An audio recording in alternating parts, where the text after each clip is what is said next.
This is Common Courtesy with Sean Nicholas.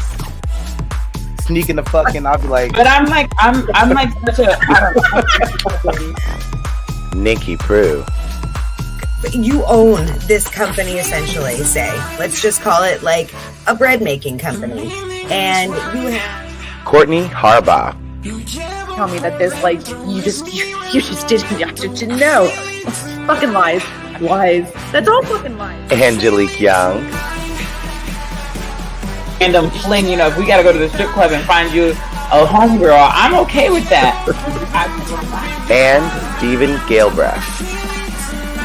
And I used to think that like monogamy was natural and like you pick one person and that's like all you're supposed to do, but my mind has expanded since then. I'm excited. The gang's all here, Yay!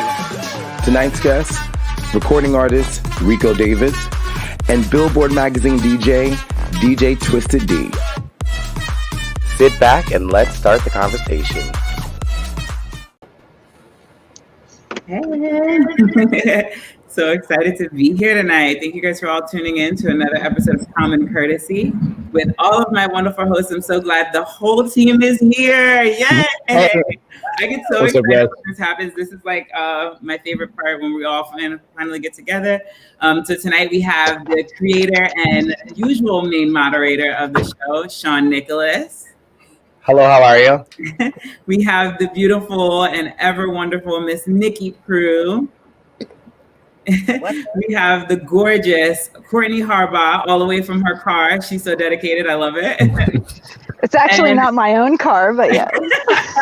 even more dedicated. I love it. She made it work. I'm dedicated. The lighting is awful. We have the return of Stephen Galbraith. Wonderful to have you back. What's up, guys? Good to be back. What was it? Your 90-day cleanse or a 94-day cleanse? 97 days without alcohol and a lot of no social media and no sex and all kinds of other stuff. So this should be a good conversation tonight. Yeah, great conversation. I'm excited. I love it. We have some special guests joining us. But before we get into everything and we start to unpack stuff, we want to give the floor to our wonderful Courtney, who has some words she wants to share with us. So, Courtney, the floor is yours. I just want to thank you for giving me opportunity to take the floor here. And like I said, the lighting is awful, so please give me some fucking grace here. I am celebrating Veterans Day and the Marine Corps birthday with some friends and some family of mine. But amidst everything, I have had a lot of, I don't even know how you would describe the emotion here. But just distaste for people, in social media, on social media platforms, in the media, everything else like that. And my biggest concern here is that us here on this panel is that we have made it very apparent that we don't all agree, and we have made it work. And that's the one thing that I held on to in this panel, is that we have made it work regardless of our beliefs. And the one thing that concerns me here is that while yes, Trump has been president for the past 4 years, and this election going on with everything that's going on, it's mass chaos. I mean, everybody can agree to this. It's mass chaos.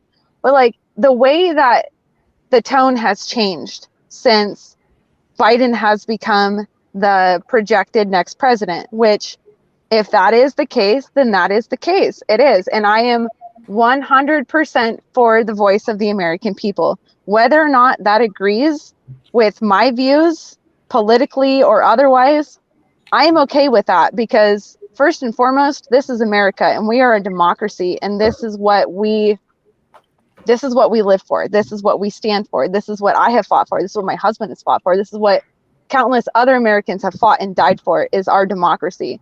And the one thing that concerns me the most is the amount of hate and the rhetoric and the verbiage that is going on right now.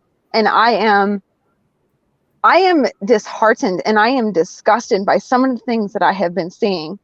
It's not that pro-Trump, pro-Biden, it's not Republican, it's not Democrat, it's not independent, it's not these sides.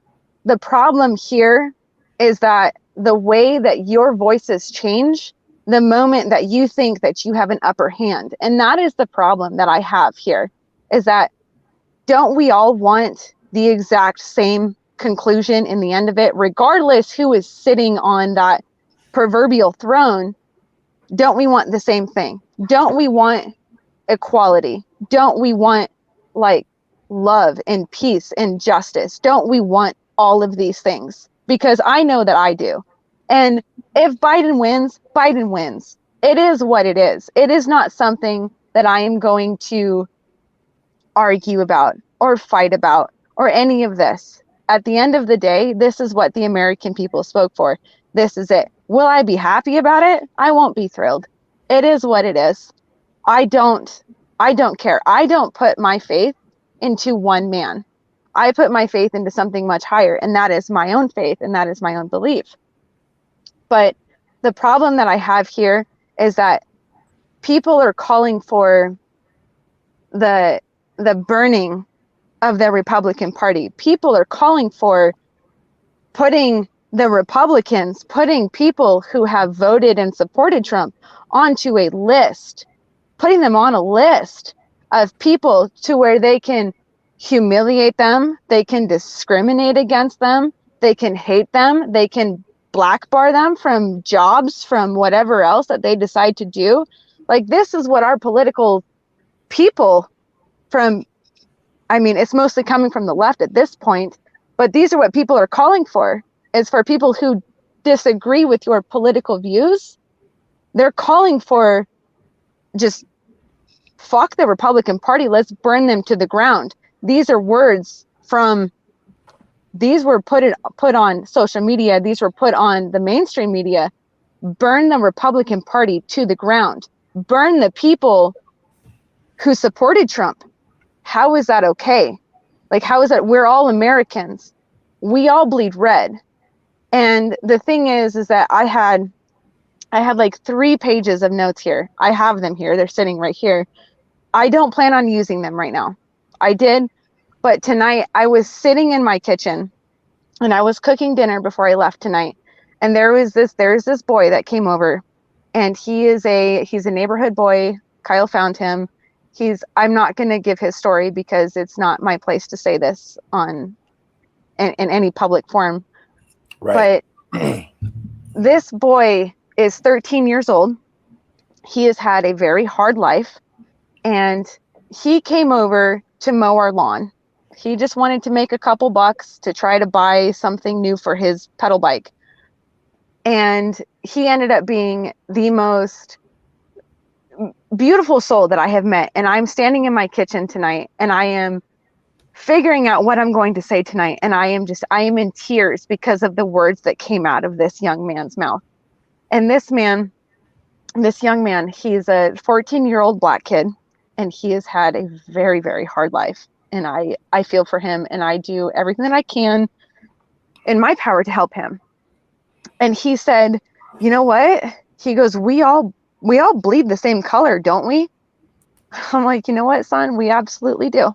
We do. We bleed the same color, and we all want the same thing. So these things that are coming from the left and from the right, from everybody else, it disgusts me, and it breaks my heart that people would be so quick to dismiss their friends, to dismiss their family, to dismiss their coworkers, to dismiss people who at one point in life they did respect and they did love, and they're willing to throw out all of this hate and this just horrible verbiage towards other people because they don't believe in the same views for a political view.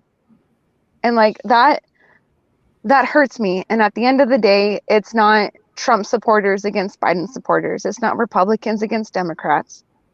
It's Americans versus Americans at the end of the day. And do we really want to have that war? Because I can tell you right now that I don't want to have that war, and that I will fight to protect my family. I absolutely will. I will do everything in my power to protect my family and protect their livelihoods.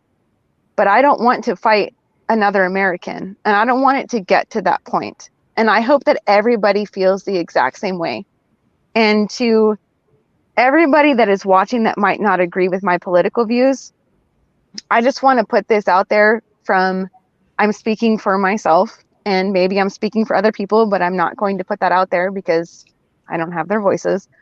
But it's not to the fact that I think that Trump is the end all be all of this world, because I absolutely don't. I don't think that Trump is the greatest thing since sliced bread, because we all know that that was Betty White. We've all agreed on that. I think that giving somebody the, like, just respect, just giving him respect. This is a man who lost 1/3 of his net worth to try to help the United States. Is he the perfect person for this job? Probably not. Is there a perfect person? We don't know. But I just want people to have enough respect for somebody who at least tried and attempted to make something out of nothing, and to respect other people for their political views, because this is what America is all about, is just understanding that other people have different views, and understanding that not everyone's right. We all make mistakes. We've all said some pretty fucked up shit in our life. I mean, I'm pretty sure some of it is recorded onto this exact fucking stream right here. But I want other people to realize that at the end of the day, we're all Americans. And if we can just stop showing so much hate, the things that we could accomplish would go, it would make a difference. And I So- just want to step in. Like, I agree with you, Courtney, because you know what? Like, we argue on Facebook about our ideologies. Literally today, we just did it all day.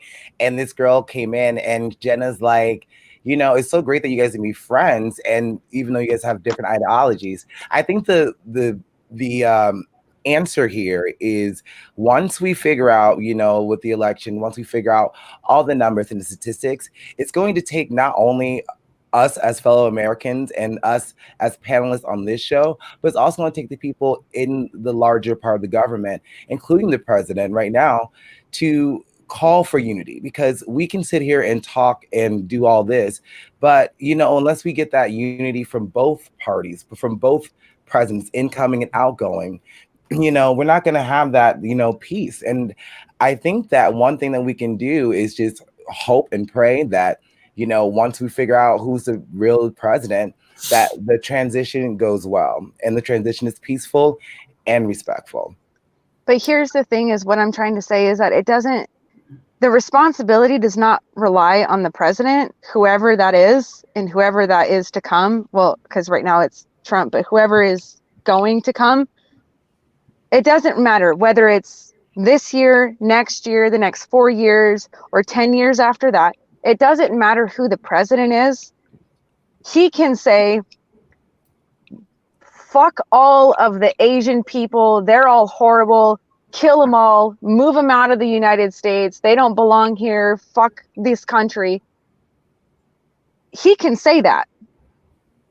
It's not right, and we might not agree with it, but it's up to you to say that that's not right. That's not okay. You can't rely on one person to say that it's their responsibility to bring unity, because it doesn't rely on one person. It starts at home. It starts with you, and it starts in your heart. And if you want unity in this country, you have to stop hating people that you don't know. That is a huge thing right now, is that people are hating people that they don't know because of their political beliefs. And it is wrong. It is absolutely wrong. The things that AOC has said, the things that Jacob Tatter, whatever, I don't remember his name, nor do I fucking care. Whatever the fuck his name is, I honestly don't care. The things that they have said on Twitter. Let me stop you right now, because we're running out of time. We got to get to our guests. We can bring this back up in the election night discussion, if that's okay. I just don't want to. I don't have our guests sitting in the back for like they're back for 50 minutes. I do want to introduce them. I do want to bring them out. Bring them out. But real quick, I just want to say something to you, Courtney. I have always enjoyed and loved your point of view. I've always enjoyed your ability to see past the situation despite differences. And I want to say that I feel like as long as we're a part of this family and we have this room, you always have a safe space to speak your mind. And you always have a safe space with us. And it doesn't matter how much we might butt heads in this room and we might disagree. When we leave the room, the feeling is still the same. You're still somebody that I trust. I let you touch my face, bitch. Like you're in for life. Like that's, and for me, that's that. Like, and I don't let nobody touch my face. So like for me personally, like I have people in my life that I don't agree with, but I do agree with you. Doesn't matter who you voted for or what party you're a part of. The disgusting part is what people are saying and doing, and I do agree with that. And I want you to know that you're heard, that you are felt, that you are respected for how you handle yourself. You are a very educated young woman, and we all get heated in the moment and say things just out of just pure vibrance and feelings, and we love that about you. So I think that's a across the board thing. And we respect you, and we're with you, and we love you, and we love having you here, and you don't have to worry about that here. You know, I can't protect you from the world. I wish that I could. I wish I could protect you from everybody and everybody's opinions, but here you have us. And I, as the last person on the totem pole, the newest member, I feel like that's gotta resound with everybody to a certain extent, if not completely, you know? And I just wanted you to know that first and foremost. So I appreciate you so much. And thank you so much for taking a moment, because bitch, you almost had me crying. If I'd have messed up my makeup, I'd had to fuck you up, because you waited till I was doing the moderator to mess up my makeup, and that ain't cool. But I do love you. And Girl, I still gotta go back. I ain't trying to mess up my makeup. I know, I'm like, I'm over here like, please don't let this shit run. I don't even have no mascara under my eye. But yeah, real quick, I want to bring everybody out because they're itching to get in on the conversation. I want to bring to the group first. Hold on, let me say this right. I got a little speech prepared. I want to bring to the group first, the first person that was here tonight. We want to bring in DJ Twisted D. She is a Billboard magazine DJ, and she is one of the main DJs and an integral part of an event that happens every year here in Orlando, minus this year, called One Magical Weekend. She helps put it together, and if I'm not mistaken, she's either in charge of the entertainment or one of the full nights, but I want her to come on and speak a little bit about that. So can we bring Dee in? Hey, Hi. hey everybody. Hi. Welcome. Welcome. Love it. Thank you. Welcome, Dee. Real quick, can you give everybody just a little bit about you and just let us know who you are? Okay, I've been a DJ for 40 years, nonstop, since I'm 17 years old. My father owned one of the first discos on Long Island. And that's how I originally, as a young teenager, got involved with music. I would go set up the bar. I had these little jobs in the club, you know, that I would do after school and stuff. And then I'd go play in the DJ booth. And I started DJing in high school. Got my first job in a club at 17, and I just never stopped. And then when production became more digitalized, and you didn't have to have $1 million in equipment in your house to make a record, I started getting heavily into music production. And that I have to say is the sole reason why, as much as I love DJing more than I do producing, but the producing is what's got me to travel the world, because your name is attached to something that's going around the world. So that's how people get to know your name. As a DJ, you have to produce. If you want to go outside of the United States or even outside your state, you have to produce. But so that's it. And I've just been doing that ever since, just writing music, making music, doing remixes for a lot of amazing artists through Billboard, and getting involved with One Magical Weekend because I live here in Florida now. You know, they reached out to me and they handed me all the trouble, all the DJs and the go-go boys. They handed to me, and I'm like, oh, this is great.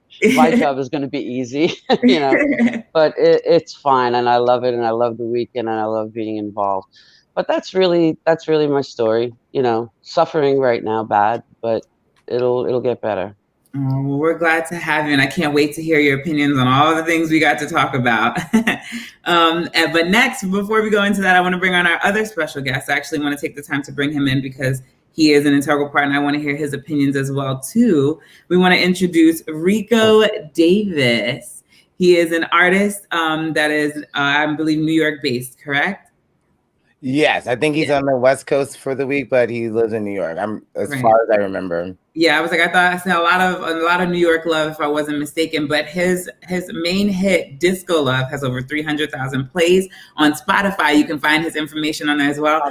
And his new single, which I'm a huge fan of, is Stay Proper, is properly on the charts and rising at this time. So definitely welcome Rico Davis. What's up, ahead. Rico? Hello. Hi. Look at that smile. Oh my God, I love it. Microphone. Your mic, baby. Can you hear me? Hello. Yes. Hi. Okay. Welcome. How y'all doing? Thanks for having me. Wonderful. So thank you for coming on. Welcome. Welcome. Thanks for being here. Yes. Rico, can you enlighten the team and everybody else in the world watching a little bit more about yourself? Sure. Yeah, I'm from a small city named Camden, New Jersey, not too far from New York. Um, and pretty much straight after high school, I moved to New York City to pursue a music career. And since then I've been learning a lot and learning more about the business side. And I chose to take the indie route. And here I am today, just pretty much sticking to my passions and goals and releasing music even during these trying times. Awesome.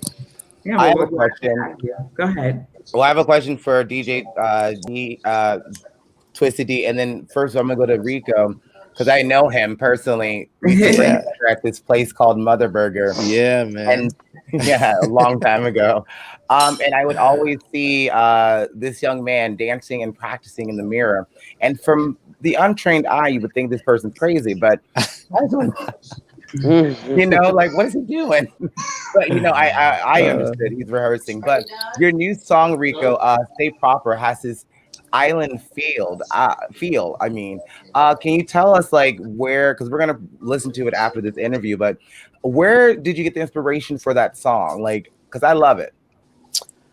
well, I had put out an EP called "The Golden Ratio" last April, and it was more adult contemporary and a lot more hip hop R&B flares in it. And I had the opportunity of traveling to different countries when I was a kid, and just international influence has always been a big part of my creative process. I love Brazilian drums, and just the way different cultures around the world can personify music in their own way. And I connected with a producer named Didi Moon from Nigeria, and we connected, had great conversations, and he sent me some of his music. I thought it was great, and one of the tracks he sent spoke to me. So I just started writing to it with my writing partner QV, and we got in the studio and recorded it, and it kind of became its own thing. Originally, it was just a lot of drums, but because of the song we wrote to it, it called for guitar, and we added some horns to it. It just kind of really expanded, and it's a great way to. I realized it would be a great way for me to, Oh, sorry. That's what I call. I'll shut my. That's okay. Yeah, it became a good way for me to kind of build a bridge, to an international fan base, and that's pretty much how that came about. It definitely is one of my favorite songs. I wish it could have made it onto the first project, but I'm just glad I was able to release it and share it with everybody. Oh yeah, I mean, like I said, I can really see.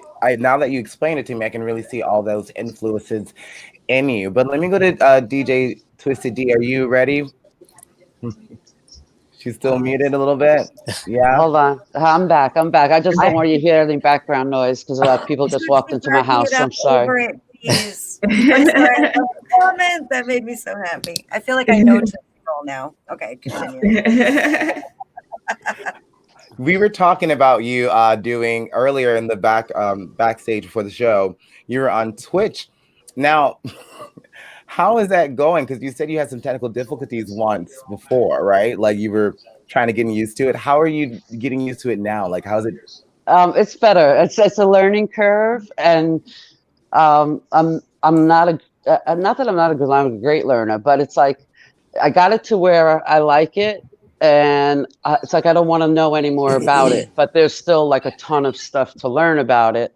I'm loving it. What I really love about it is that unlike going to a gig where you get hired and you have 1,500 people in front of you or whatever, you're focused on that dance floor as a DJ. But when I'm home, I'm by myself. So it's like fuck you, I'm playing whatever I want. I'm playing all the shit that I like. I've been a DJ for 40 years. I'm digging out the archives, you know. So it's so much fun to be able to do that, to play these things that I played throughout my years, you know, remembering the day I got the vinyl or whatever. But I'm able to bring that stuff out again, and people are hearing this stuff for the first time. And I get, oh my God, Dee, what is this track in the chat? And I'm like, oh, it's like from 1992, you know, they're like I wasn't even born yet. You know, so it's like, you know, it's like turning people on to these beautiful relics from years ago. And I can't do that when I get hired to do like a circuit party or something. You have to be like, you know, top tracks, let's go, energy, energy, energy. Where if I wanted to start out at 100 beats per minute, you know, with some old R&B song, I can do it on Twitch, and nobody's going to be like, "What the fuck is she doing?" You know. So I'm really falling into it and loving it so much, and I honestly think that Twitch is here to stay. Like even when clubs come back and things are going on in clubs and there's parties going on, the Twitch is going to be around for the DJs that maybe don't get those gigs or aren't working that weekend. And look, not everybody goes out, but a lot of people love the music, but they don't go out anymore. Sometimes they're a little older, they don't go out, or they just don't like the scene, you know. So they're enjoying it from their home, you know, and it's really bringing music to everybody. It's bringing music to everybody, just not a few people that are in front of you. And it's such an amazing feeling. That's all I got. No, Nicole, do you have anything for DJ Twisted D? Any questions? Actually, yes. I was just curious. I mean, you talk about how much you love producing and the importance of that. Is that something when you were starting out back at 17 or even 18, 22? Was that something that was a goal of yours, or was it something that snuck up on you and kind of surprised you with how much you were interested? No.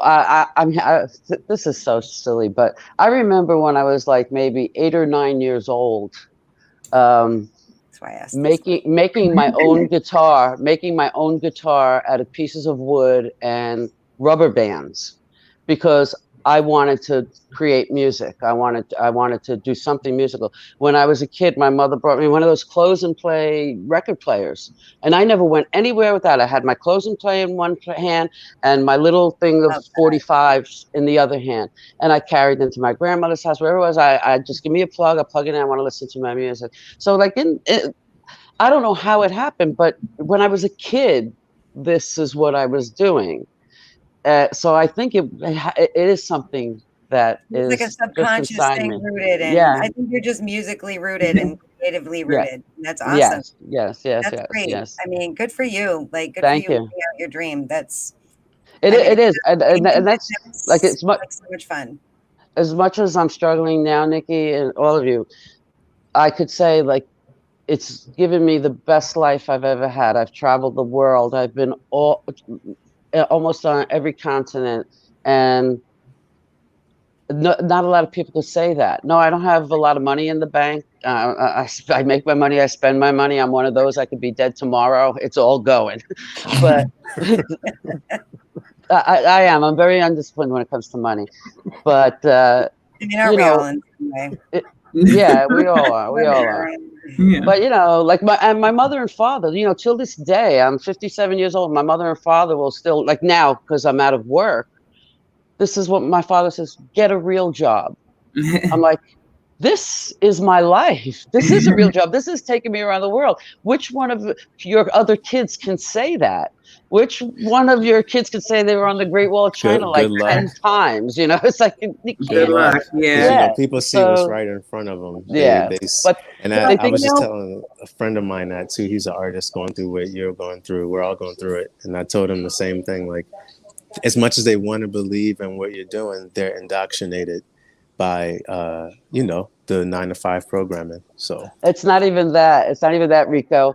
You're having too good of a time doing what you're doing. Yeah, that's exactly it. Exactly. You know what I mean? You're supposed to hate your job. Exactly. They don't want to believe that you can make a living having fun Literally. what you love. Yeah. I did it for 12 years as a drag queen, and nobody ever understood it. They're like, "How are you paying your bills?" I said, "The same way you are. I just work half the time and I drink a lot more." Well, D, you hit it on the head, in my opinion. It really is that people see you, they see artists happy. Like, why are you so happy with so little? You know what I mean? And I think that speaks to, you know, yeah, what and so many things, so many things you do and get involved with. Like right now, I have my best friend. I've known her. This is a true story. We're both born on April Fool's Day, 1963. Same day. I've known her since kindergarten. She's in my house right now. My house is torn apart, and I'm producing her Zumba video for her in my living room. It's a labor of love. It's a labor of love because you're helping your friends do what they love, and like me, born on the same day, you know, people will call her scattered and everything else, and oh my God, you know, you have no rock solid foundation, but she's doing what she loves to do, and she's supporting herself with it. And people can say whatever they want, as long as I'm not asking you for money. Fuck you. Yeah. Steven. Good for her too, living out her dream. That's awesome. Yep. I love to see that. I love to see that no matter what you're doing, if it's making you smile and it's paying your bills, like, who cares? Yeah, exactly. Exactly. Steven, what do you have on the board? You're extra quiet over there. I want to hear what's in that brain. Total respect for both of you. I actually just had my younger brother move in with me into my apartment. He's a musical prodigy. He's 20. And he's just, every instrument he picks up, he plays it. He's been saying recently he wants to get into music production. He's shown me a lot of like very intricate things about music that I never would have thought about before. So I have total respect for both of you for, you know, pursuing music with your life. Thank you. Do want to ask both of you though, what was like a significant moment in your life of where you were either playing at a show, you were making a music video, you were making a song, and at that moment you were like, wow, like I'm living out my dream like right now. Like what was that moment for both of you? D, ladies first. Okay. Well, I want to say it was like the first time I had something pressed on vinyl that had my name on it. You would think that would be like the awakening moment, but it wasn't, because in my heart I'm a DJ. So when I felt like, oh my God, I'm doing it, I'm really doing it, was when I got booked out of the country, when I got booked in Brazil. And then I played once in Brazil, and they called me back again to come back for Carnival. And then they called me back to come back again the next year for something else. You know, that's when I said, I have arrived. I'm an international DJ now, you know, and I'm recognized for all of my work. I love that. I have to say that first international gig was what did it for me. That's awesome. That's awesome. That is so awesome. Love that. Nice. That's terrific. For me, I guess it would be there's a few, but I would have to say first one that comes to mind. Yeah, I mean, there's a few moments. It's hard to decide because I'm thinking, when I moved to New York, I was excited that I had to sing in the subway for groceries with my friend. Like it was just a grind. It was, I could have went home. My mom had a big house, and I could have just went back there and went to school and did that. But I liked that I had the audacity to go out there and struggle for something I want. That's awesome. So that's that. But I guess it would be a full circle moment for me. I had one on tour with Pharrell and his band called Watch the Duck. I've never been on a tour before. I traveled to different countries in high school with the singing choir, but this was like the first tour where we had to get in a car and hightail it across the country. And I just had this moment. We started in Texas, and I just remember thinking about how I moved to New York in a small ass room in the Bronx. And, I went to Grand Central because I didn't have enough money for groceries. And to come from there to that point where I was touring with major artists, that was kind of the big moment for me. Like, okay, I love that. I'm doing a little something. That's amazing. Mm-hmm. Yeah. I love that. Real quick before we go into the tough stuff, I wanted to talk about Rico really quickly, because I went ahead and, like I said, baby, I went and listened to all your music. You got a couple plays from me, but thank you. I appreciate that. We kind of touched base on Stay Proper, and I want to talk about. I want to commend you. I noticed. I watched your music videos, and your dancing ability is something to be awed. But like, baby, when I tell you I went in order, right? So when the Stay Proper video cuts on and you're dancing in that video, I was literally like, wait a minute. I love that. I think that song is such a nice jam. It's such a bop. It's something that you could put on and it's definitely hype. It reminds me of Kevin Little, Tempted to Touch is kind of the vibe I felt from it. The little clank of the guitar in the background. I kind of had it also gave me a little bit of a Carlos Santana vibe. Actually, honestly, I was in my pocket listening. Honest to God, I was over there. I was jamming out. I could not sleep after I started listening to the songs. So I was like, oh wow, that means the world to me. Thank you. And you're so welcome. And Disco Love is actually a track that I don't know how I haven't heard that play in every gay club. I know, like, how it hasn't bopped in every gay club. Like, could I say something? Could I say something really quick to Rico? Yes. I listened to the Disco Love, and I really love that track. And I would love to remix. I would love to remix one of your tracks. I would love to remix that one, only because I do more of a circuit sound for the gay male club. That, it's more of a tribal circuity sound, a little more upbeat. Love to hear it. So let's talk. Let's talk. Yeah, I would love to do that. So I hope after this we can connect that way. For sure. Love that. Well, Well, since we're talking about it, and we got everybody wondering what the hell we're talking about, Sean, will you do the honors and play one of the videos for everybody so they can get a little glimpse? All you right, guys are too kind. Thank you so much. Ladies and gentlemen, this is my very good friend Rico Davis with his new and latest music video and single, Stay Proper.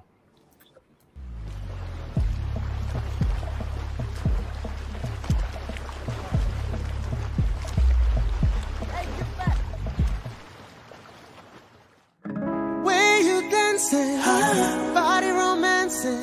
There's no way to stay proper. She got that gushy $1 million cookie. She don't speak broke, that shit sound pussy. A lot of lame dudes tryna do things for it. Ain't finna let no fuck boy run game on it. She back it up like an African. Up, up, down, down, she and all her friends. VIP looking like it's a jungle and she gon' light the stage up like a thespian. Thespian, not lesbian, but if she hit a chick once, I'll probably move her in. All my queens run the world if you piece the shit. Back it up, Juvenile 999 on it. I come to dance, have a drink or two, enjoy my life.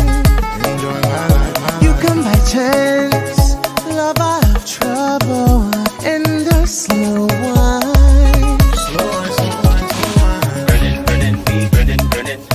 Burning, heat overturning. Rules of safety, red light changing. Burning, she burning, hustle learning, she yearning. Conscious fading, passions raiding, the way you dancing, body romancing. There's no way to stay proper. No way. Hips are advancing, pulling me through entrapment. There's no way to stay proper. You got a man, I got a girl too. We have our life. Rhythms relax, feeling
Yes. I love the way that ends. I love that note at the end, that guitar riff. It really is the bass, and it's like I like I that. absolutely love it. Oh my Sorry, God, I need to work with you, Just whatever. Rico. I'm a fan. You got one Listen, today. I'm all for it. I really I love appreciate it. that, guys.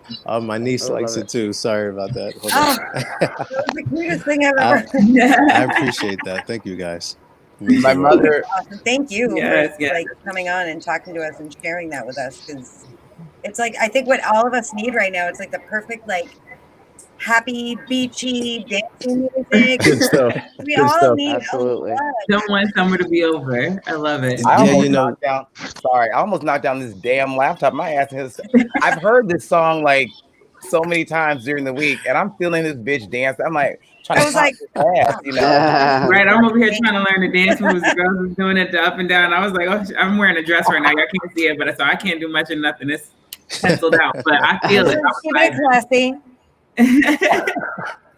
No, You know like what I that said, does? like sorry, Nikki. Go No, ahead. I'm just keeping it classy. She's not going to ruin the lines of the dress. Yeah, no, it's like, the way it's How been. professional. I look good. It's all good, but it's not my show. It's y'all today. We're all about y'all. But we're gonna move into the highlighted topic of the night. We're gonna talk about. Wait, can I say one thing to my friend Rico? Like Rico, like I said, like I just seeing that video and all the work and the money and everything you put into that.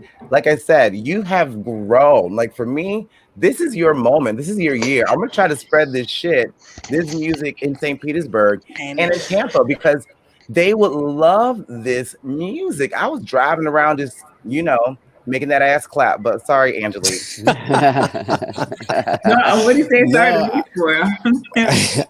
no, I appreciate that really because we released a song months ago and the pandemic happened and I was like, do people want to see yellow bright colors and Coney Island Beach? Do they want to see that right now? But like Nikki said, people need inspiration and joy, and some of the best music in American history has come from our darkest times. So 100%. 100%. Yes. yeah, so I'm glad that you guys enjoy it, and I did release it. I had to talk to the universe and do some meditations. Like, is it appropriate to put it out? So again, I do mean this from the bottom of my heart. Thank you. Yeah, amazing. Thank you. Really. Because Great I'm stuff. glad that it's a part of the universe right now. I'm glad you didn't keep that to yourself, baby. Exactly. I think for sure. Well, yeah. But all right, we gotta get into it. We gotta talk about the election night results. We gotta talk about let me word this kindly, and anybody can feel free to say how they want to. But the projected president-elect Biden and the projected vice president-elect Kamala Harris. So after all this, it was said and done, and the dust has settled for the most part. That is who we are looking at having as our president come January 20th. So how does everybody feel? What's everybody thinking? I would love to start with Stephen because I just feel like that is who I want to start with. I want to give the floor to Stephen. I haven't heard him speak enough. All right. So everyone, majority of people here know how I stand politically. I think that in the grand scheme of things, I don't support our political system in the slightest. I think it's the biggest crock of bullshit, and the fact that it's 2020 and somehow we end up with Trump or Biden. It's like picking Clorox bleach or generic brand bleach from Walmart. But for some reason, like we just, have all agreed that this is going to be the option that we're going to choose. So I think as human beings, we can do better. I think we can stop participating in a system that is broken and a system that allows people like these two to, become the ruler of the free world. But at the same time, too, I also don't care enough about who's being elected to give enough effort into my opinion on this. I think that now with who's being elected, the amount of issues and news and media that's going to happen is going to be cut down substantially because obviously everyone hated Trump. I think they both suck for sure. Like, I don't hide that in the slightest. I'm not a registered voter. I refuse to participate in the system with these two being our options. But I think that there's pros and cons to both. And I think that the biggest problem that we're facing with all of this happening is how much we're being divided as human beings. In the grand scheme of things, we're all human. We all want the same thing. We all want love and peace and happiness and joy, and we want a great world to live in. But because we're being so divided by the people that are in charge and the people that are the 1% and the people that are, ruling whatever they're ruling, it's really making it hard to accept other people's opinions politically. So we're seeing more divide now than we've ever seen in our entire life. We're seeing blue versus red. We're seeing left versus right. We're seeing riots, protesting. We're seeing all these other things. There's not really too much more I want to get into without getting too aggressive, but I think that we all need to remember that we're human beings and we all want a better world to live in. And, we got to love the people that we're around, whether they're left or right, blue or red, whatever it is. We all want the same thing, and that's just a better world. All right. Before we get into our special guest, I want to give Nikki the floor because I feel like Nikki's voice is something that I need to hear at the beginning of these things now. I've learned she always has a calm, cool, and collected point of view that I love. So my God, I love you for that, because sometimes in my brain it's not as calm and cool. Right now, though, I'm feeling very zen. So honestly, I agree a lot with Stephen. We are all on the same team. We should all be wanting the exact same thing. Just, peace, love, and the pursuit of happiness and all of that. And I will be honest and say that I was saddened by our lack thereof of candidates that we ended up having to choose from after having what seemed like such an extensive, interesting pool. I'm still holding out. I'm still holding out that Mayor Pete will run again, because I just had a really great positive feeling about him. I know he was too green. I digress. I'm feeling positive about the outcome because I think this country definitely needs some kind of change. We need some kind of forward motion. Is this the exact direction I would have chosen?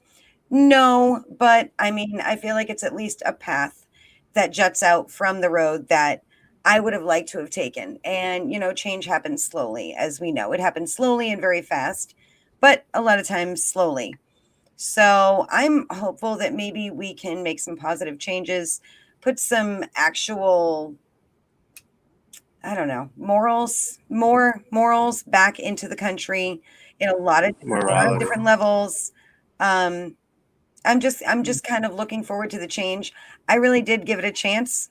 When President Trump won the last election, I did not vote for him, and I was not hopeful. I did try to give him a chance, and well, now I'm just saying that I think we should all be willing to give whatever happens next a chance and just be hopeful for positive change. I like that. John, do you want me to go last with you? Or what? You want to go last? No, I want to go after Nikki. Okay, no worries. So then you're up. It doesn't matter. It doesn't matter. But I kind of agree with a little bit of what Steven said and all of what Nikki said. Because Steven kind of is he has the same thoughts that my father does, that all the election stuff is kind of bullshit. But I don't really agree with that, because honestly, because this one girl just said, not one person, political person can affect things. Actually, they can, like we all remember when Obama won, and there was this big, I felt this big hope. And, great things are coming. And then even when Trump got into office and we saw all the stuff that happened in Charlottesville, we saw the shootings, we saw all this, the protests and the rioting. And, and it's not the people's fault. The government, honestly, it's the whole entire fucking government who doesn't really do anything when this stuff happens. But I am so happy that we do have the first female Black and Asian American. Thank you for mentioning that, because I feel like it's really gone by the wayside, and that is a huge positive that we should all, everybody needs to take a moment. And I feel really sad because it's been sorry to cut you off. I just wanted to throw this in because it adds on to your point, but like it makes me really sad because this is such a monumental period of time that's never happened before, and we're letting it go. We're letting it slip by the wayside and not paying attention to it because there's so much other chaos going on. But congrats, Kamala Harris. I think it's awesome. I think it's a step in a really exciting, positive direction. Sorry, Sean. Continue. No, you're good. No, you're good. I agree with that because a woman in like the highest position in not the world, but our country, but more or less the world, that is very powerful. Like it gives other women, you know, the gusto, the encouragement that this can happen for them. And what I just kind of want to play a little bit of what she said when she won. Just a little bit. I always got clips. And what a testament it is to Joe's character that he had the audacity to break one of the most substantial barriers that exists in our country and select a woman as his vice president. But while I may be the first woman in this office, I will not be the last. So just that last part, for me, I'm like, this is a change. This is a big, great, monumental change. And Nikki, I will not let it fall by the wayside. I don't think any of us should. Yeah, and what people also forget about Joe Biden, he nearly lost half of his family back when he was 29 years old. He's a person, and people saying, oh, I don't know about him. He's a person that picked his life up. He had just won the Senate seat in Delaware, and his wife died like 2 months later before he was sworn in. He was sworn in at his kid's hospital bedside. His young daughter died and his wife died. So he had to pick his life up and still be the senator and still work in public office. So when people say things about Biden like that, I'm like, this is such bullshit. Like when they say that Pizzagate is bullshit. Like, come on. This man has a great level of empathy. He knows how it is to lose things. So I just had to throw that out there. People forget that this man lost, like, I'm 32. If I was married, whatever, whatnot, and I lost my husband, I would be devastated. But he had to pick up and keep doing his job. But that's all I got to say. Okay. I really don't even know who I want to hear first. Rico's been making some really good faces, and Dee, I know, has a lot to say. So I'm like looking at everybody back and forth. I feel like I'm in the cafeteria where I'm like, no. Now you know how I feel. Great analogy. Yeah. But I'm gonna let ladies first. I'm gonna let Dee go, and then I'm gonna end with Rico because I feel like Rico is gonna be the the wrap all around, like the. Well, I have to say, I'm kind of glad that, was it Courtney? Was that her name, Courtney? Yes. That she's not here right now because I have a lot of questions I'd like to ask her, but that would maybe be for another show. All I have to say is when you talk about the divisiveness and all this crazy rhetoric that's going on, the division in this country, the racism in this, look, racism has always been. And I'm kind of glad all the racists came out of the woodwork, like Trump brought them out. When I hear her talk about the divide and how people can't talk to one another and how we're losing friends, and look at what this man has done. This man has destroyed this country, almost our Constitution, ripped it to shreds in a matter of 4 years. He's the one that made this divide. Yeah, when she was talking about, oh, you could go around and say you don't want any Chinese people here and they were all bad. That's what he was doing. He was doing it with Indian people. You know, he was doing it with Muslim people. The Muslim ban was the first fucking thing he did, was start and then it was Mexico and the rapists and the drug addicts. He's the one that has made this divide, or the divide was always there, and he's brought it out and made people feel that they have a right to speak their minds no matter what, and they're not speaking peace and love and unity. They're speaking hate for Black people and minorities, and this is what's going on. He's bringing this shit out of the woodwork. He has destroyed us as a beacon of hope to the rest of the world. We're a laughingstock. Look, I know people all over the world. I've made friends all over the world, and we are we are a laughing stock. I have a friend in Malaysia, and I said, "Do you know what's going on here?" He goes, "Honey, your first page news here. That's all they're talking about here is Trump." And to equate these two men and say it's the lesser of two evils. No, Joe Biden is a good man. He's an amazing man. And you know what? He's about the only man, as much as you don't want him, that can handle the shit that this guy is leaving him.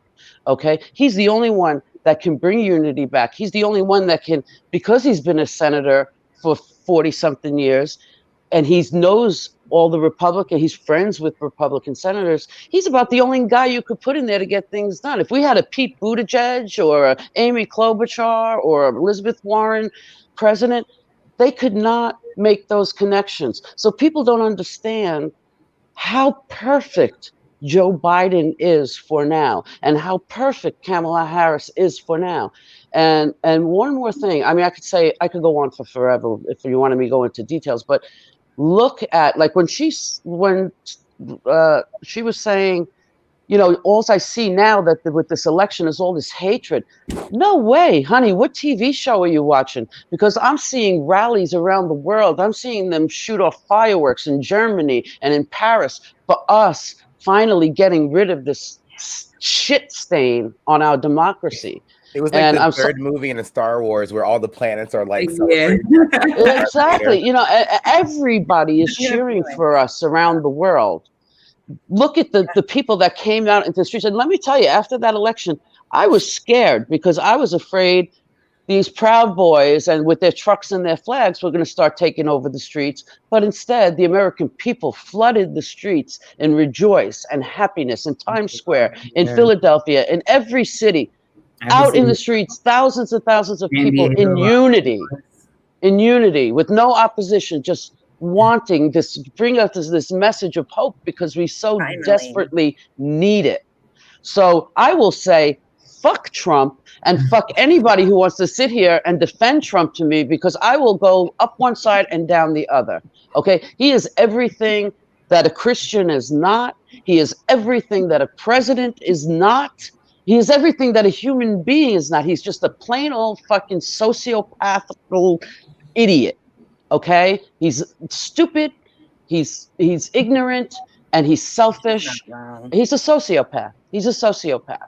And I'm glad we're going to get rid of him. But let me tell you right now, he is going to put blood on the streets of this country before he leaves office. He's going to make sure of it. He's doing this shit now to rile up his base so that he could go out in some kind of act of glory that, you know, people loved him and defended him. And if they're smart enough, they'll go crawl back in their fucking holes where they came out from and go back into hiding from society, because they don't fit into society. They don't fit into today's American society, Trumpers. I'm sorry. And they're mad. You know, my cousin Bobby, I talk about my cousin Bobby a lot. He lives in Italy now. He told me one time, he said, Dee, you have to understand where this comes from. And for Republicans, they are so angry, so incredibly angry that a black man became a president, that we had a black president, and they tried everything in their power to stop Barack Obama. They had the Senate, and they let this man do nothing that he wanted to do, and then they blame him for doing nothing. You know, but he did a lot. He still got a lot done, a lot more than any other president could have gotten done in his situation. And my cousin Bobby told me they are so angry that Trump was like the retaliation. You know, here's a guy that speaks my mind now, and we're going to shove this guy up your ass. But this guy did nothing but divide this country. He brought the shit out of the woodwork. He brought all the roaches out. That's what I feel like.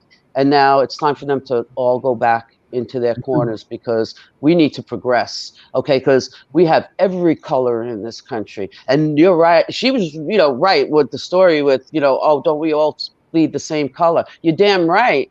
But you don't, you know, Rico, Sean, Angelique, you don't get treated like you're the same color as everybody else most of the time, probably. Yeah, we are the same color, but out in society is just has to get the grips on that. And the only way we're going to move forward is to get the grips on that, not move to where Trump wants to go, because Trump just wants to go back where wives were in the kitchen barefoot and pregnant, and they shut their mouth and they listen to their husbands, and the black man should stay where everybody should stay in their own thing, and that's not America, man. That's not America. And I'm going to end it there. We need healing. We need this time of healing in this country, because this man has made this country sick in more ways than one. Don't even let me go on the coronavirus, but he's made this country sick in a lot of ways, and we need to get better. We need to get better. That's all. Okay. Rico, my dear. Can you hear me? Yes.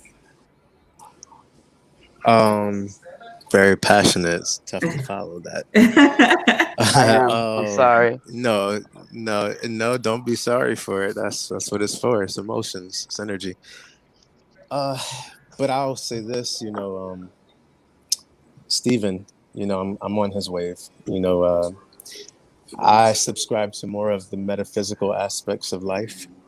And I can tell a stage show when I see one. I went to a performing arts high school. And, what I would encourage people to do is whatever feelings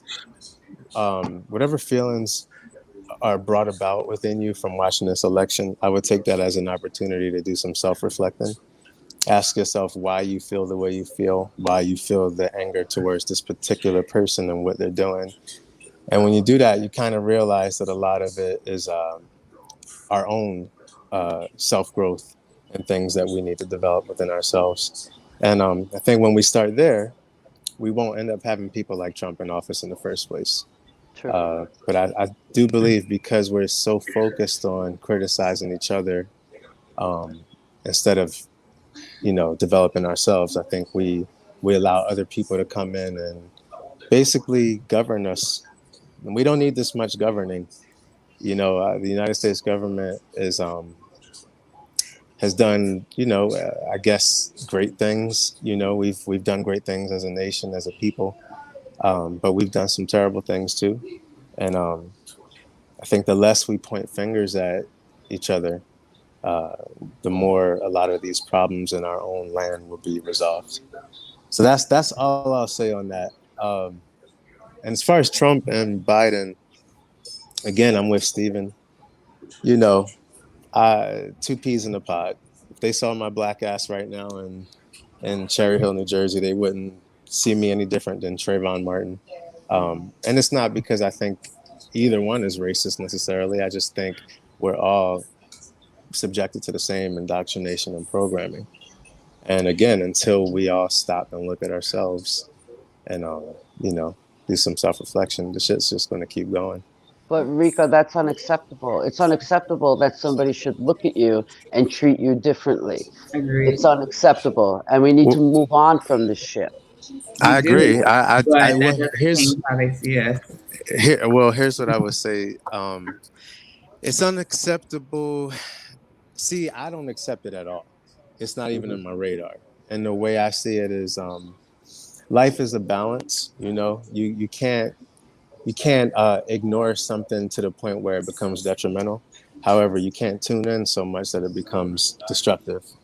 So if someone is looking at me in some type of way just because I'm brown skinned, that's more their problem than it is mine, And again, there's a level that, systematic oppression is one thing, and it definitely has affected me as a black man in this country. But in terms of personal oppression, they don't have that power. That's me. I love that. And I just want to say one more thing. I feel my feelings from what I've seen, what I read, what I hear, and it's some things that have come right out of Trump's mouth. Mm-hmm. The foundation of Trumpism, to me, when you break it all down, you could say, oh, it's a religious thing, it's an abortion thing, it's a Republican thing. It's hate for anybody that doesn't look like you, like him, like me. Like, you know what I'm saying? It's racism. The bottom foundation of the Trumpism is racism, and that's why I hate it so much. That's why I despise it so much, because it has no place in our society.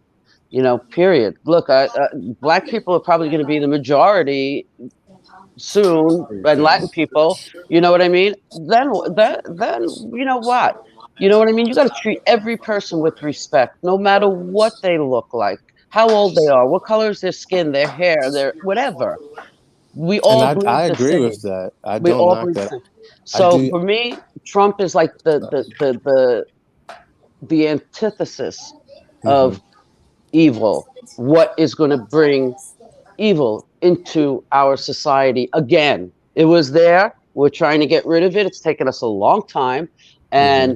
and he wants to revert back to where we were, the good old days. No, those good old days were good for you, but they Hmm. weren't good for all of Yeah. American people. And Okay. even like, it's just like she's right. Like the 70s, the voter suppression, like you had people in Arizona saying stop the count.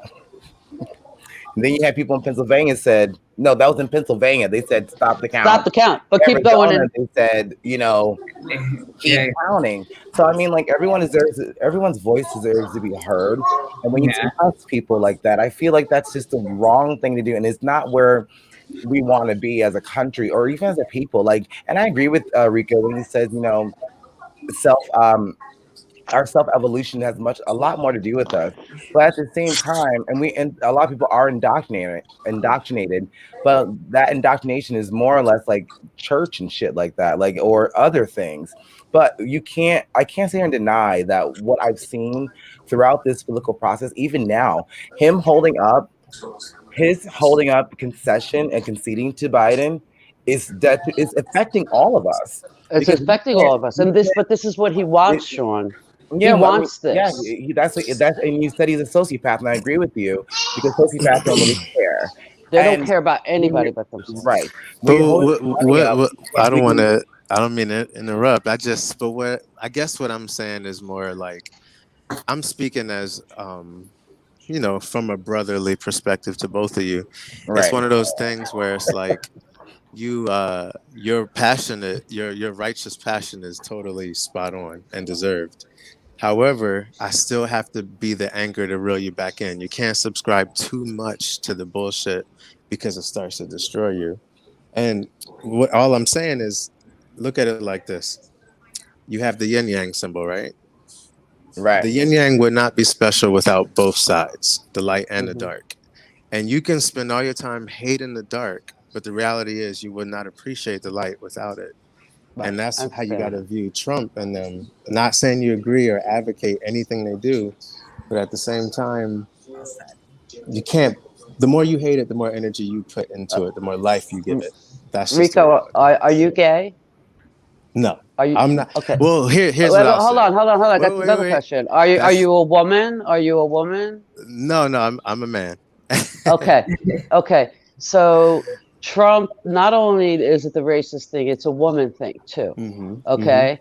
He disrespects women. Look, he started this whole campaign of trying to destroy Kamala Harris's reputation. Why? Why?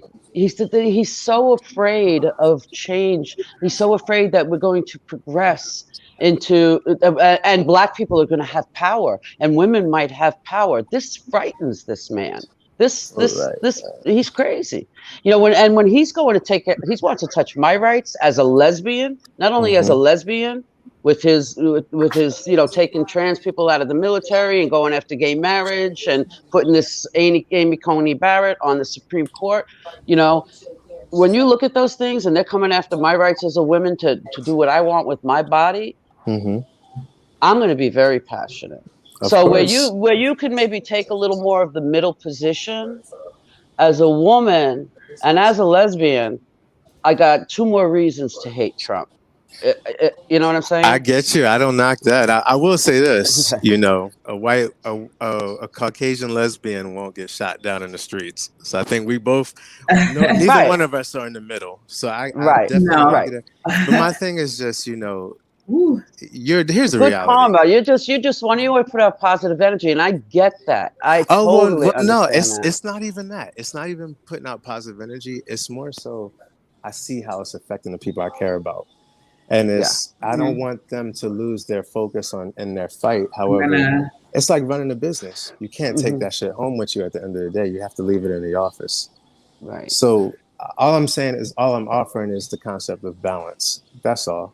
And I agree with that. I think that's an important point. And I have to derail us at this point because we do have some of the things we wanted to touch base on, but I wanted to get my words in before we finish that.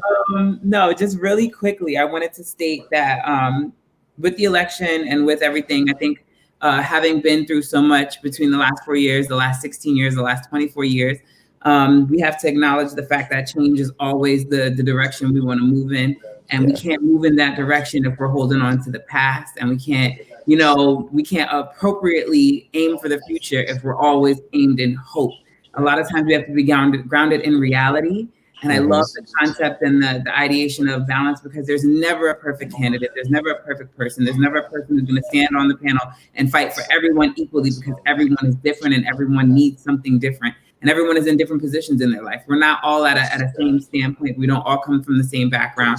So it's impossible for us to all stand up together on the same level in an essence of just economic value, social value, and just the way the world is at this point. But in order to get there, I think that a lot of us have to stop pointing our fingers at other people and start within ourselves. We have to start within our own communities. We need to start with the things that we have to face on a daily basis. I think we spent a lot of times indoctrinated to keep our mouths closed, keep our head down, and keep moving till we make our goals. I think that needs to stop. I think we need to stand up, voice our opinions, be loud, be reckless with the words we say, because you cannot correct something. No one can tell you it's wrong unless you speak on it. You have to be wrong sometimes. We have to fail a lot to succeed. Our world was not built on 1 million successes. It was built on a lot of fucking failure. We have to fail a lot more before we get to where we're going. Racial divide has always been a part of this particular continent. Economic divide has been a part of this particular continent. I don't think there's ever a point where it has not been, and nor will it ever not be. Even when we get the sheep's, cloth, the cloth over our eyes, and we're blinded by the minor little happiness we get, we lose track. And then we're back. Wait, hold on. How do we get back? So I think this offers an opportunity. I think that the Kamala Harris being a VP is super important because it does break the glass ceiling in a certain aspect. Do I think that Joe and Kamala are the best ever? No, they've both said things in the past that are going to come to bite them in the ass, no different than Trump. I think that while Trump was not the best president we've had in my lifetime, I do think that where things could have went to complete and total absolute shit, burning on fire and encampments and all kinds of other shit that people thought were going to happen to everybody didn't get there, thank God. And, we've seen what could be if somebody in power has that power and uses it recklessly. I think we're a little bit more appreciative of the presidents we've had in the past who have not used their power in the manner that he has and have not done the things that he has done. I think that it's important to note that the Black people had a voice today. We had the opportunity to speak at this specific time, especially shout out and thank you to Stacey Abrams, who got over 800,000 people registered to vote in 4 years. It was him making presidency that pushed people to push their buttons and make themselves heard. So while you can hate him all you like to, if the man never took the presidential cabinet, you would not have gotten up out your seat. You would not be as loud as you are, and you would not have the voice that you have today. So at the end of the day, I'm not saying to thank him. I'm not saying to shake his hand, but understand that it took this moment in history to make you understand what was going on. It took this man in presidency for people to realize that Black people were being murdered in the street. It took this presidency to realize that equality meant something, despite everything, because we got complacent. We were happy with what we had, and we weren't bothered. We weren't moved. You grew roots, and now your asses are mad. So now we got a fire, and now we're going somewhere. And I hope that we continue to have the fire. I hope that people continue to move forward and free thinking. And I hope that people like Stephen and like Rico decide at some point to stand up and stand for something, because if you don't believe in anything, nothing, you'll fall for everything. So I need, everybody to believe in something for themselves, because this is your life. You are living it, and the people you love are affected whether you believe it or not. You wake up every morning thinking, I'm lucky to be alive. I'm lucky to do the things that I want to do, not realizing that there's somebody waking up praying to God that they don't die today. And it's not just Black people, it's brown people of all skin. So it's Latin, it's Muslim, it's Middle Eastern. Everybody is in a place where they're scared. And now, for the first time ever, everybody is aware of it. And awareness is the first step. It is fucking basic 101 recovery, right? Denial was at first, acceptance is step 2. So you have to be able to accept your position in life and where you are and be ready to make a change. And that is where we're at right now. And I think this election is going to give us the opportunity for that. And just to let everybody know on an actual basis of reality, every president has had 45 days from the day the election happens to make their point, make their stand, and to concede. Every president, most presidents concede the first day or within the first week, but it is completely within his right and realm to hold this shit until December 8th. So if he wants to wait until December 8th at 11:59 to concede, despite how it might make you feel inside, despite how you might want it to be, this is the reality, and he has every right to it. This is in the legal law system. This is written in the fucking Constitution or wherever it's written at. It's a part of it. It's what he's going to do in this time that scares me. Yeah, it's what he's going to do. And he has the right to fight it, and that takes the legal battles. And whether they are in court right now or they're all dismissed or whatever, he has that time. This is his time to grieve. Or to deal with the situation. It could have been any way. We did this once before as well. I don't know if anybody remembers, but when he got elected, we waited 3 weeks before we knew for sure, without a doubt, unequivocally, that Hillary wasn't coming. Mm-hmm. It was a long ass wait. It was 3 weeks of back and forth and everybody talking the bullshit. I think people are really quick to forget in 4 years how long it sometimes takes when people lose. People are sore losers. It's a part of life. Not everybody is raised in the Olympic way to shake hands and call it a fucking day, okay? So, we have to understand that and move on and just be Hold on, before we move on, I have to say that I'm going to have to leave you guys because they're waiting for me. We have a 10:30 production starting back up Zumba. So I'm going to have to, I didn't know we'd be here this long, so I'm going to have to say goodbye to you all. Have a good night, D. It was nice to meet you. It was nice to Rico. I will be talking to you. D, I'll be in touch with you for sure. Thanks for your Angelique, passion. thank you again. You're so beautiful. And thank you, Sean, for having me. Bye, Nikki, and bye, Stephen. Stephen. Bye, D. Stephen, you're too quiet, Stephen. Can you blame him? The man spoke up. I know. I'll get off and give you all a chance. All right. Thank you. All right. Look, love you guys. Stephen, I'm on your side, Stephen. If I got a chance, I want to make a relatively unbiased statement about the entire political system as a whole. If you guys are open to hearing it, if that's cool, I think that as a whole, we make votes every single day, not only in our political system but in our day-to-day life. So a lot of people that disagree with, let's say, Amazon or major corporations growing big, changing the world, impacting our lives so much, such as Apple, Amazon, Microsoft, all these other companies, we vote every single day with our dollar. So every single time we give these companies money, we're voting for them to stay in our lives. So the same thing goes with our attention. When we give Facebook our attention, we're voting for Facebook.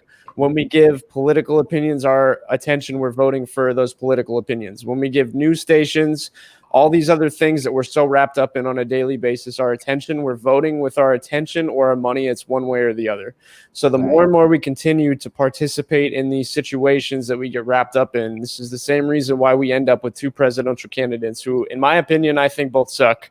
But some people might think that one of them might be better than the other. Either way, we're voting every single day. And until we decide to vote against these major things that we don't agree with and we don't support with, nothing is going to change. So in 4 years from now, if we're not voting against this political system, if we're not voting against the news stations that we watch, which are obviously bullshit, if we're not voting against all these games that we're playing, nothing is going to change, and it's only going to continuously move forward from there.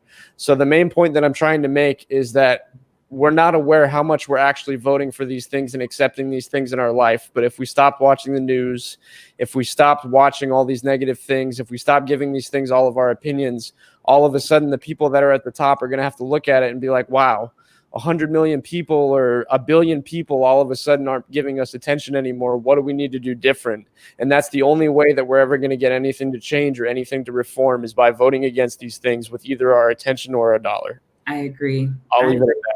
No, it's a very actual, like, realistic point. If we want change, we have to vote against it. We have to be that change. We have to stand up and say that we don't want this anymore. We don't want this stress. We don't want this fucking, ignorance. We want to actually have a voice in how things change. And we need people who have ideas to actually speak up and say them. Angelique, but there's one thing, since we're on here, we're all in the hot seat. There was one thing you had said, though, that I wanted to bring to light. Stephen and I have a more flexible perspective of all of this. And I don't know if you meant to apologize for, in the heat of the moment, I did. I know exactly what you're going to say. I apologize for kind of throwing it out there like that. That wasn't my intent, but I was trying to rapid fire. No, I got you. I just didn't want people to think that we do believe in something. It's just not Trump or Biden. That's all. Like we just know that. I agree. I do agree 100%. I said that too. I don't think either one of them were the best possibles, and I'm not a complete fan. I didn't go out and do the Biden walk. I didn't go out and do the Harris walk. I actually really, I was one of those people who at first I wanted Bernie, and then I was with Warren, and then I was kind of wishing that AOC would have threw in her hat, because I would have definitely voted for her. I just I have my own opinions about a lot of different things, but I know that at the end of the day, we're always given two choices. Can we talk sex real fast? I'm sorry. Yeah, and D kind of threw me. Can we that talk was a loaded question. Fast? See, when it comes to sexuality, sex. Can we talk sex? Let's lighten it up real quick. Talk sex. Can we talk sex? Niggas gotta leave soon, and I just want to hear everyone's opinion about sex and aphrodisiacs real fast before we play Rico's last video, and then we leave. Yeah. Oh, what is that? Oh, he's already on it. He's ready. He's been ready for 97 Talk about what? I saw that. But can we, Angelique? Yeah, absolutely. I love sex. I don't have it enough, honestly. Can we? Yes.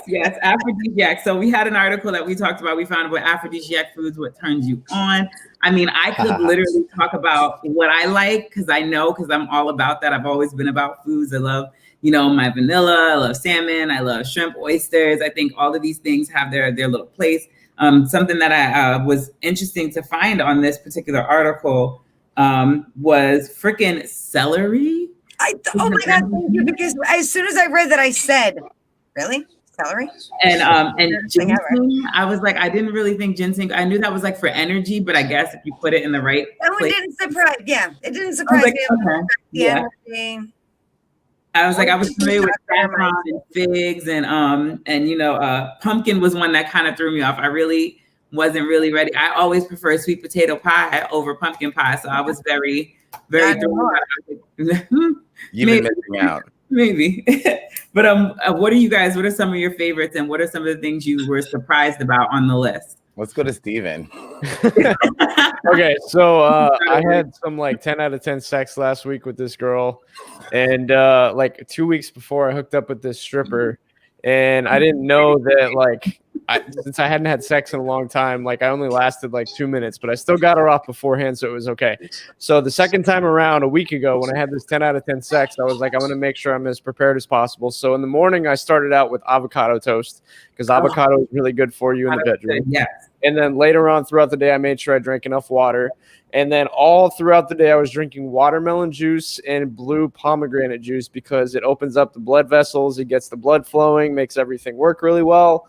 And then also on top of that too, I've also had maca root, which I swear by. If you it's on the list, it's number one on the list. Yep. It's not on the list, or it is? No, it is. It's number one on the list. Okay, perfect. So yeah, I had sex with her that night, and I mean, I could literally go for 4 hours, just nonstop, just back and forth, no breaks, whatever. It just stayed up, and I could just keep on going. So yeah, your diet totally affects your sex life, and if anyone disagrees with me, I'd try a day of just eating food that you'll find out. Such a dietary commitment. Yeah, if I know I'm having sex that night, my entire diet completely changed 100%. That's everything you do, man. Diet affects all of it. Oh yeah, Everything. 100%. Rico, is any of these? I'm is any looking of at this these- list now. It's well, because I like, you know, I'm into pineapples. Pineapples and Oh, I like a lot of the okay. herbal stuff. Like Dr. Sebi has some great stuff just for, you know, performance and all of that good stuff. But I'm looking at this list now and it's like they don't even have the good shit on there. Y'all I don't need know. watermelon. What's the good shit?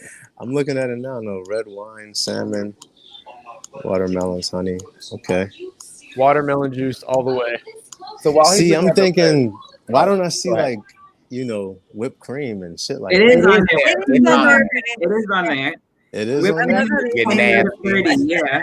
You're nasty. Oh, it's number. Okay, I see. You're I see it now. nasty. It's Whipped right at the cream. bottom. like it's It a mold doesn't, growth. it doesn't do anything for you anyway. So quick. Can I Say go? it again. Yes, go ahead, baby. I'm gonna go. You go, and then I gotta get on. I gotta leave. Nikki, then you go first, and then I'll go because you I have to don't leave. really have anything much like oysters and chocolate. Those are probably my favorite. Like, if I'm Dark like, chocolate preferably. yeah, like I will eat like 1,000,000 oysters, and they're my favorite. And then chocolate. What the hell? And like any kind of like fruit, watermelon, pomegranate seeds, like that kind of thing. Like into anything that feels islandy and vacationy. And if it has added benefits, like bring it on. I usually give a girl chocolate after I fuck her and she comes over to my apartment, and then it always brings up round 2 or 3. This nigga. It works. There you go. See? What are you putting in that chocolate, dude? I don't even have. I got nothing. Nothing. Well, You guys are funny. I was just gonna say, you know, salmon was one thing that surprised me that was on the list. I love Because it. honestly, I can't fucking cook anything. Like I don't cook, so I'm single. I'm just slowly starting to realize Use that. some lessons. I love I feel it. like a crash cooking course. Please, because What about, like, appetizers and easy things, and they'll be like, well, the only thing I know how to cook is like salmon and like, you know, Really? little greens and like rice. And I would always make that when some dude would come over. I'm like, oh, I'm cooking you dinner. It's the same shit, you know. Like, and honestly, I don't know, the and that's a sex was fancy great. meal. Yeah, but the sex is always great. So I was surprised that I'm on the right track. I'm not surprised that Steven has all this shit that's on the damn list because he's nasty. But am gonna start drinking. I am gonna start drinking. We just lost Rico. I'm gonna start drinking more pomegranate juice and watermelon juice because Watermelon juice. 2 for $5 at Publix. I buy 2 or 3 every single night before I have sex. It's always worth it. Always worth it. Nature's Viagra, watermelon. Get Oh, nasty. good to know. I love it. Angelique, how about you? I'm on the sweet side, so anything that's got a sweet tinge to it, to the chocolate vanilla. I love honey. Coffee was on the list. Champagne is always a go-to. Sunday brunches are the worst for me because I literally have a glass of champagne and I'm ready to fuck everybody in the room. It's it's literally like it puts me through the roof. I love it.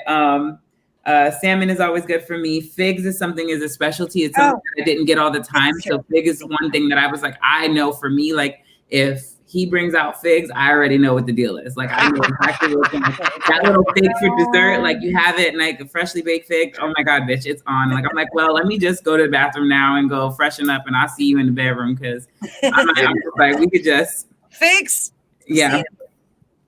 Avocado was one that I had liked, and I was like, I didn't think about it at first, but I was like, okay, well, I could see how that could definitely be. I definitely eat that. I was eating that a lot when I worked at the hotel, and I was always talking about sex. So, I mean, that makes sense. I just thought it was me, but I guess it was the avocado. But yeah, and I'm a huge fan of garlic. I love garlic. I put it in everything, literally everything I cook. I love it. So that's something, and I'm always very like sensual with my meals. I love it. So everything I cook is like made with love and sex in mind, I guess. Love it. But yeah. All right, let's say goodbye, Angelique. Okay. All right, everybody. Well, no, first we got to all right. Here I go. I got it. All right. We have one more video from our musical guest, Rico, who just walked off his camera. But you know, it's fine. He's hanging out with his niece, and you know, children fucking run. You know, you got to catch. He's back. But I just want to like leave us off with Rico's video, Disco Lover, because I ain't gonna lie, the dancing in that video is fucking amazing. And I'm thinking, can I do this shit still? There's a combo at the end that I'm like, I want to learn. I have to ask. I want to learn the dance. I want like especially like the last part of the video when the girls and the guys are dancing together. Yeah. But ladies and gentlemen, this is not my best friend, excuse me, my good friend Rico Davis with his song Disco Lava.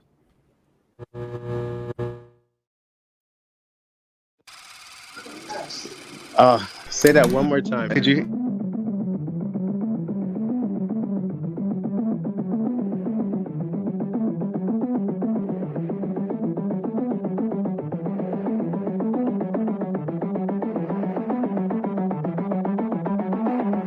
Work that body. Work that body.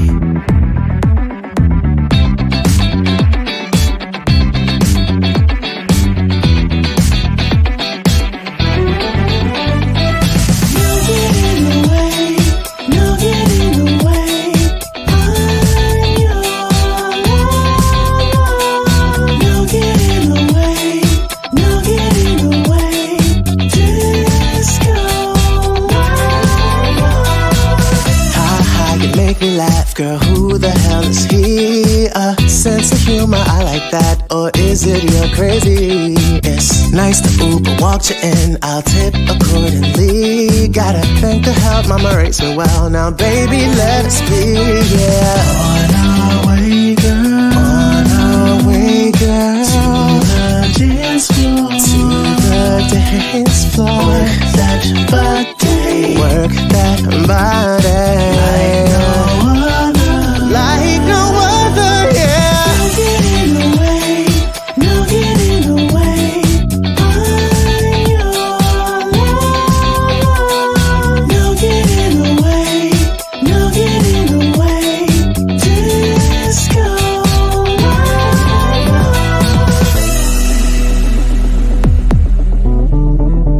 Each and every day you try for each other, you see more and more how you needed another. Disco. Each and every day you try for each other, you see more and more how you needed another. Like me. Right on the stage, killer in them sheets. Chickens, it's all gravy until the plucking like Thanksgiving, baby. I'm great with the stuffing. Camden, New Jersey, no blood. Bodies, they drop it like it's out of Neptune production. I fly past my haters like aliens running illegally crossing the borders. We gonna. My whole crew got no English mother. Higher than Syed, green is the green we be popping. Because it's lucky if I don't say something, them goons will pop up on them. Show them who's roughing them. Just when you thought you was tough, just when you thought that a nigga would never be nothing, I came through a nigga to stunt. Got all y'all bitches, does my shit, does my hit, they bumpin'. They asked me to sing it again, again. Stuck on repeat, I'm the trend. Stuck in this game at the end. Took the shit over, gave reason for new beginning. Number one, we on the top. Got it on lock. Standing on niggas who not. Don't let it fool you because I do pop. I will crush all you R&B niggas and flop. No getting away. No getting away. No getting away. No getting away. Let's go. Work that body. Work that body. Like no other. No getting away. No getting away. No getting away. No getting away. Yeah. Work that body. Don't fear me, baby.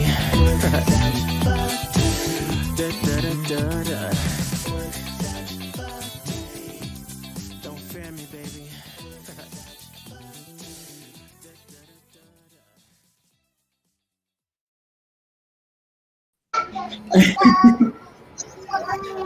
I love it. Oh, Hey. That was fucking awesome, dude. Like, honestly, I have a new love for you now. Like, if I didn't love you before, I love you even more. Like, I'm a fucking fan.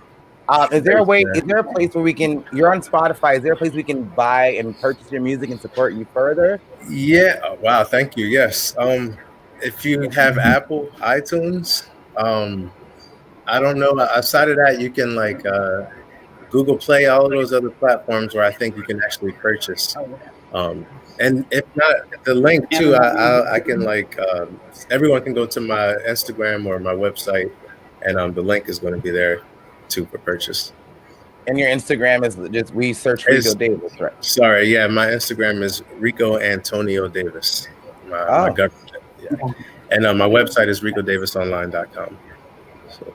I love that. Thanks, So man. do I. I mean, thank you so much for coming on the show, Rico. And also, we already thank DJ Twisted D, and I thank Angelique for taking the reins of the episode today. Because like, well done, Angelique. Like seriously, yeah. Because like literally, I know how it feels to be you guys now, to be sitting there, and I'm like, I'm running my mouth. You know, you deserve your time to do that. Yeah, but no, I just love how this episode came together and worked out. And you know, we have the musical guest Angelique for president, says Hazel. But yes. But anyways, everyone out there, this is Common Courtesy. I am Sean Nicholas. Angelique is to my left. Nikki is on my right on your screen, and Steven is right behind under Nikki. And our guest, Rico Davis, thank you so much for sharing your talent and your music with us. Thanks for having me. Thank you so much. I appreciate you all so much. All right, I'll find y'all on Instagram. Yes. Oh, absolutely. I'm doing that as soon as I click off here. So we'll see you guys next week. See you later.